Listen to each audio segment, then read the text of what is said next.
What is up, guys? This is Zach from Anglers Escape, and today I have my favorite 5 bluegill baits or panfish baits from Walmart. So let's go ahead and get started with number 1. And number 1, guys, obviously you can't beat worms for panfish and bluegill. So right here, there's 30 big red worms. These are a little smaller. You can put them on whole for bluegill, or you can go ahead and get the big Nightcrawlers and use them for catfish too. But with bluegill, you're going to be wanting to use really small bits, or they'll just steal your baits when you are using these big Nightcrawlers. But those by far are the best baits. Make sure you pick up some 4-pound test line. I wouldn't go any heavier because you'll see that line, you'll lose bites, and bluegill aren't going to break off even 4-pound test line. They're too small. Get some really small hooks. If you're ever losing your bait, that's because your hooks are too big or your bait size is too big. So make sure you get small hooks, and then get a pack of bobbers. This is about $1.50 for about 10 bobbers. And so moving on to number 2 is just going to be some inline spinners. These are really good for panfish. They're also good for trout, bass, crappie, so a lot of different species.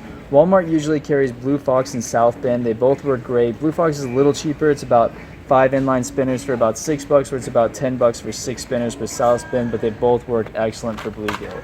So number 3, guys, is corn. Corn you can't get any cheaper. Right here, this is about 65 cents or 70 cents so for this whole can. Get a little plastic Ziploc and just put a little bit in there, maybe 20 pieces. That's enough to get you going for bluegill. And then number 4 is just going to be really small crankbaits. And Walmart carries a lot of these Rebel brand Microcritters. Really like the little grasshopper, but also the little crawfish works well too. And they're excellent for those panfish and bluegill. And so finally, guys, I'll take you over to the other aisle and they'll show you the last bait. Alright guys, here we are at bluegill bait / panfish bait number 5, and that's just bread. As a kid growing up, I'd use all kinds of different baits, including bread, bagels, hot dog buns, and just slices of bread. All work great for bluegills. The problem is it dissolves pretty quick, so you have to replace the bait pretty quickly, which is why it's bait number 5.